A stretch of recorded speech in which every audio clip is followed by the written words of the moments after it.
La crypto-monnaie expliquée en moins de 5 minutes, c'est parti, go!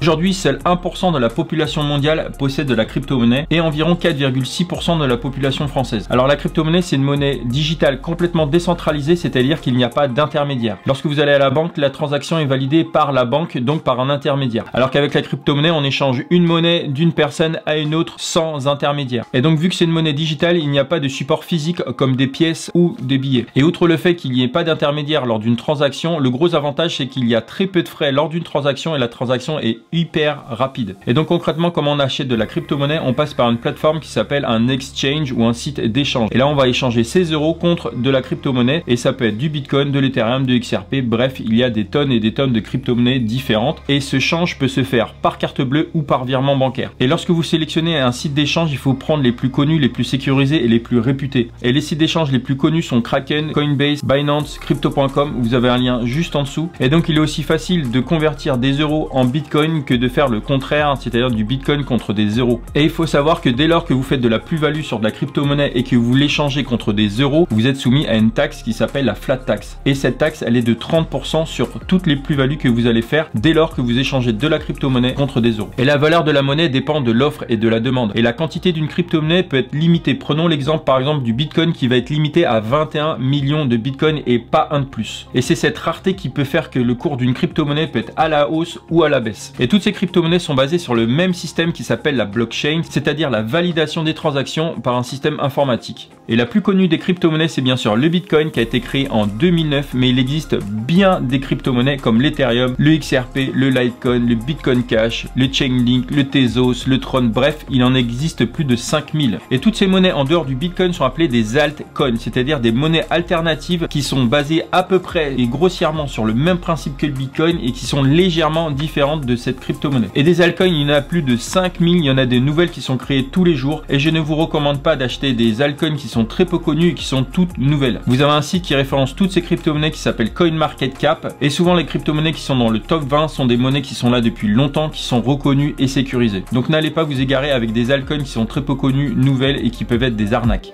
Alors qu'avant la crypto-monnaie était considérée comme un simple outil de spéculation puisqu'on ne pouvait pas réellement acheter de biens et de services via la crypto-monnaie, et bien maintenant ça commence à se démocratiser parce que beaucoup de plateformes comme Binance ou Crypto.com proposent une carte bancaire, donc une carte de paiement et vous pouvez acheter directement avec votre crypto-monnaie. Et dès lors que vous voulez acheter de la crypto-monnaie, vous pouvez très bien acheter une partie ou une fraction de cette crypto-monnaie. Et donc prenons l'exemple aujourd'hui du Bitcoin qui a 24 000 $, vous n'êtes pas obligé de dépenser 24 000 $ et d'acheter un Bitcoin entier, mais vous pouvez très bien acheter une partie ou une fraction de ce Bitcoin et d'investir par exemple 500 $ qui vous donnera 0,02 Bitcoin. Et dès lors que vous avez acheté de la crypto-monnaie sur un site d'échange, vous pouvez très bien la sécuriser sur une clé physique comme celle-ci qui s'appelle la Ledger. Et une fois que vous avez déposé la crypto-monnaie sur une clé physique, et ben c'est vous qui avez entière possession de la crypto-monnaie et cela ne dépend pas d'une autre plateforme. Et il est important de sécuriser sa crypto-monnaie puisqu'on n'est jamais à l'abri qu'un site d'échange soit piraté et donc qu'on vous vole votre crypto-monnaie. Et avec une clé physique, vous aurez 100% accès à votre crypto-monnaie et vous pourrez en faire ce que vous voulez et c'est 100% sécurisé. Et voilà, c'est tout pour cette vidéo qui se voulait être la plus simple, la plus synthétique et la plus rapide qui soit pour t'expliquer ce que c'est